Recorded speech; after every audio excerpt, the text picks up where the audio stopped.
할렐루야. 예, 오늘 역시 또 다윗의 시를 우리가 함께 읽는데요.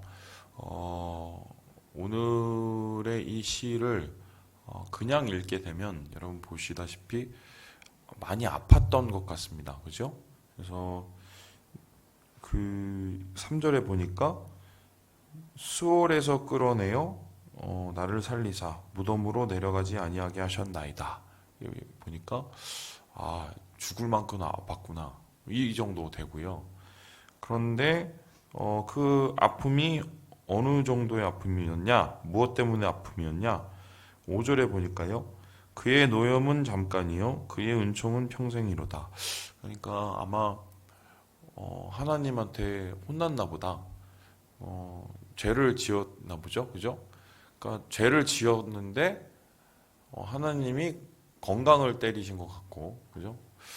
그러니까 건강을 때리시니까 막 그 죽을 만큼 아팠던 것이고, 그런데 어떻게 하나님이 낫게 하셔서 그 병상에서 일어나서 하나님이 나를 그래도 용서해 주셨네, 나를 살려 주셨네, 하나님 너무 감사하다, 뭐 이런 내용이에요, 그죠? 근데 흥미롭게 어 이러면은 뭐 감사시라든가 뭐 이렇게 돼야 되는데, 오늘 그 좋은 성경에 보면 이제 이 시의 시작결에 이게 어떻게 사용되었는지 표제어가 달려 있잖아요. 표제어에 뭐라고 나왔냐 하면 다윗의 시 곧 뭐라고 나오죠? 성전 낙성가 이렇게 나와요. 이게 미스테리입니다. 이게 무슨 소리냐?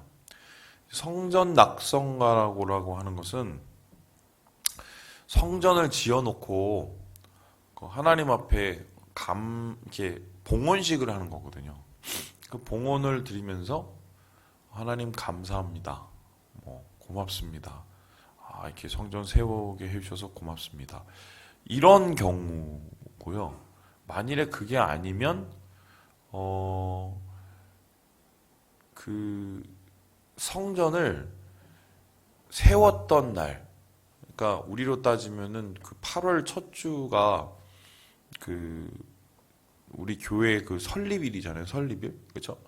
그러니까 설립일 날에 우리 와브라 데이를 합니다. 근데 뭐 이날 떡도 하고 뭐 또 박정장 원사님이 막 또 이단 떡 해주시면 그거 잘라갖고 먹고 막 이러잖아요.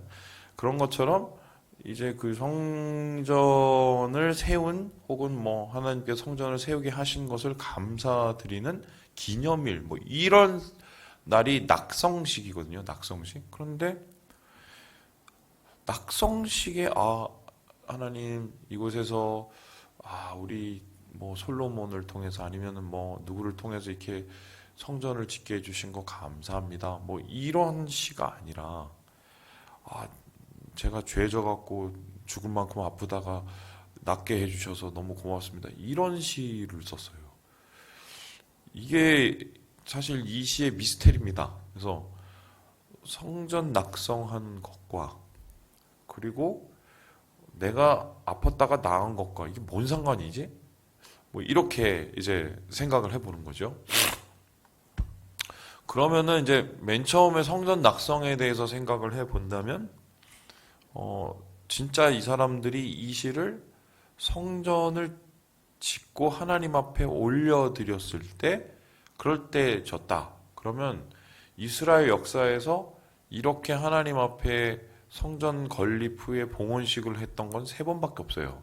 첫 번째는 언제냐면 솔로몬이 성전 짓고 나서 하나님 앞에 드렸을 때, 두 번째는 다 부서지고 나서 바벨론에서 돌아와서 스룹바벨과 기타의 사람들이 성전 짓고 나서 하나님 앞에 감사 이 기도를 올렸을 때, 그다음에 마지막에 뭐냐면 그 스룹바벨이 지은 그 성전도 나중에 무너져요.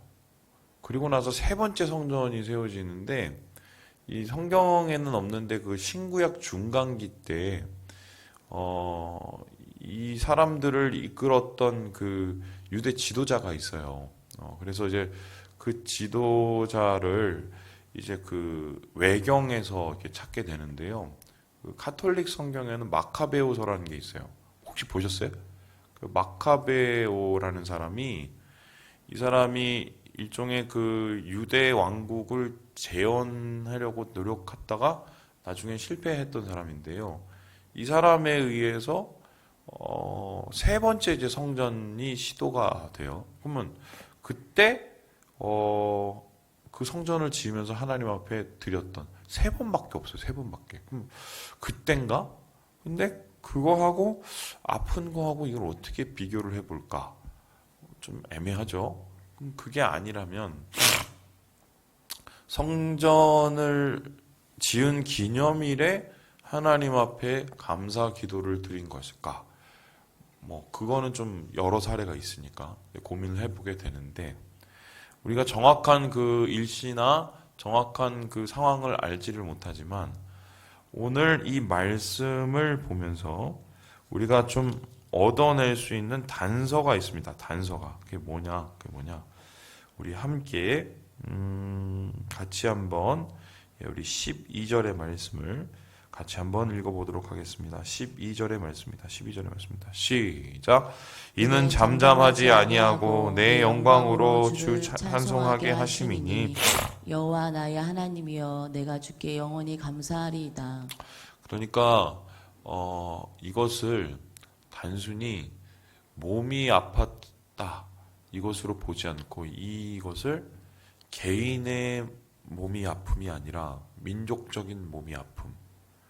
그러니까 민족의 영혼과 또한 그들의 그 성쇠, 성공과 실패, 그 쇠락의 길 앞에서 있었던 그 민족적인 아픔이라고 이걸 해석을 해보면 이 사람들이 성전을 잃었다가 다시 성전을 회복하면서 그들이 하나님 앞에 회개함으로 나와서 예배를 드림으로 그 예배가 다시 성전 예배가 회복되는 이러한 스토리라고 이거를 한번 생각해 볼 수 있단 말이죠. 그러면 가장 가깝게 우리가 생각되는 것은 뭐냐면 바벨론에서 죽다가 살아나서 천 몇백 킬로를 걸어오고 그리고 예루살렘에 도착해서 다 망가진 그 예루살렘 성전을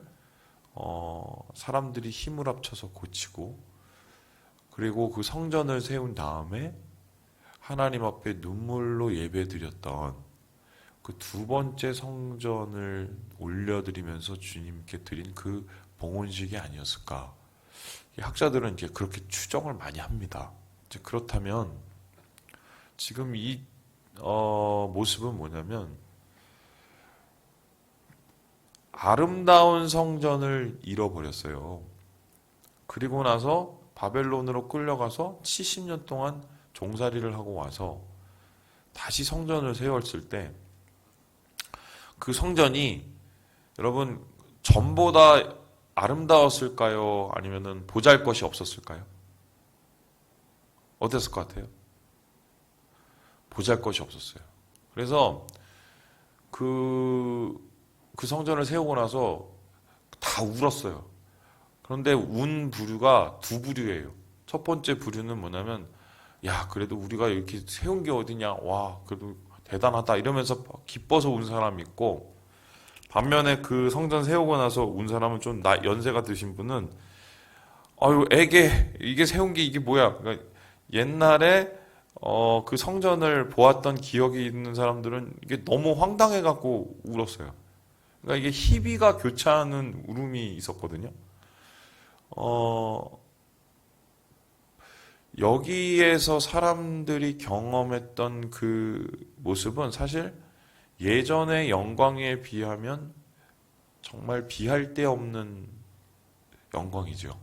그런데 비록 건물은 후졌으나 그때와 다르게 크게 세워지고 크게 바뀐 것이 있어요.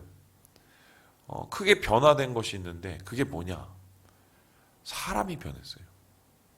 예배당은 좁아지고 작아졌는데 예배자는 더 뜨거워지고 더 하나님을 사모하게 되고, 자, 그러면 제가 질문을 해보겠습니다. 여러분이 만일에 하나님이면, 막 번들하게 되게 막 큰 예배당에 막 찬양대도 막 몇백 명이 나와서 막 나팔 불고 막 드럼 치고 막 그렇게 하고, 그리고 막 사람들도 막 소, 말은 아니군요. 소, 양, 염소 막 이런 거 끌고 오고 막 성대하게 그렇게 예배를 드리지만 참 정착 공허한 그런 예배를 기뻐하시겠어요? 아니면 초라하고 옛날에 비해서는 참 보잘것도 없고 그들의 손에는 하나님 앞에 드릴 게 없어서 막 비둘기 갖다 바치고 막 이렇지만 그래도 사모함으로 뭔가 뜨거워져서 주님께 나오는 그 발걸음을 기뻐하시겠어요? 여러분이 하나님이라면 뭘 좋아하시겠습니까? 제가 구체적으로 설명을 드릴게요.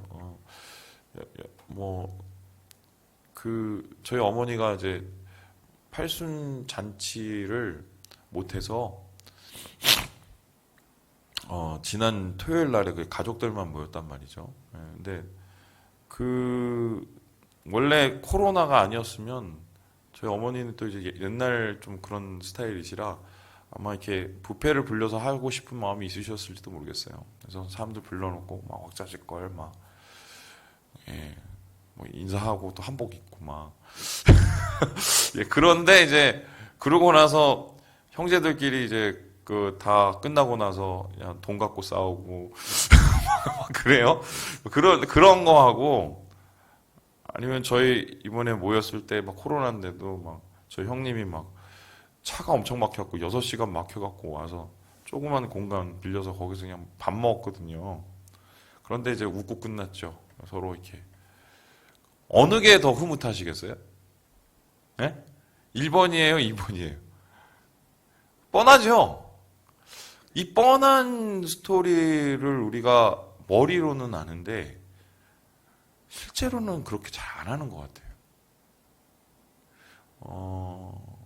우리 생각에는 여전히 보이는 영광과 보이는 그 아름다움에 도취될 때가 많죠. 지난 토요일에 이제 모르겠어요. 그분이 오시면 내가 할 말은 없는데 갑자기 우리 교회에 모르신 분이 한 분이 왔다가 갔어요. 그래서 어떻게 오셨냐 했더니 기도하러 왔다고. 근데 점심에 막 이렇게 청소 끝내고 있는데 이렇게 혼자 오셔서 저쪽 뒤에 앉아서 정확하게 제가 봤더니 한 5분 정도 앉아 계시다가 이렇게 갔어요. 그래서 저분이 어떻게 오셨을까 해서 봤는데 이제 아니나 다를까 이제 예배당에서 나가셔서 이렇게 차를 이제 있는 거기였더니 거기 남편분 같은 분이 이제 차 안에 앉아서 이제 기다렸다가 오시니까 이제 같이 이제 가셔서 제가 이제 전도사님한테 부탁드려서 저 주보를 좀 갖다 드리시라고 딱 보니까 이제 교회를 찾으시러 오신 것 같아요. 근데 좀 실망하신 것 같아요.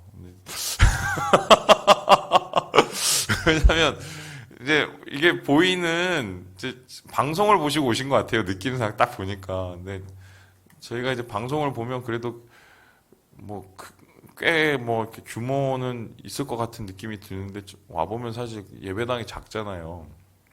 옛날에 비하면 완전히 궁궐이지만 그죠? 그러니까 좀 실망하신 듯한 느낌. 예. 예, 그렇게 가시는데 좀 저도 좀 마음이 공허해지더라고요. 이렇게 공허해지는데 지금 하나님의 생각을 한번 제가 고려해 봤어요. 1000명 예배당에 우리가 한때 20명도 못 들어가고 좀 나아지니까 50명이 들어가고 지금은 300명 정도밖에 못 들어간단 말이죠. 공간이 그렇게 넓은데 이런 상황을 물론 정부에서 규제해서 우리가 그러고 앉았지만 정부가 그럴 수밖에 없는 것이 이 공간 안에서 뭐 크게 막 목소리로 노래도 하고 막 큰 소리 치면서 기도하고 이러니까 그렇게 위험해 보이는 거죠. 그러니까 어떻게든 막으려고 그렇게 하는 건데 뭐 어쨌든 이러한 모든 상황을 하나님께서 허락하셔서 이렇게 된 거 아닙니까? 그런데 하나님이 이 공간을 지금 무너뜨리고 계시죠. 예배 공간을 무너뜨리고 계세요, 하나님이. 왜 이렇게 하나님 이런 모습들을 허락하셨을까? 심지어는 우리가 마음 놓고 서로 손도 못 잡고 기도도 크게 못하는 상황이란 말이죠. 그렇다면 오늘 말씀의 근거에서 볼 때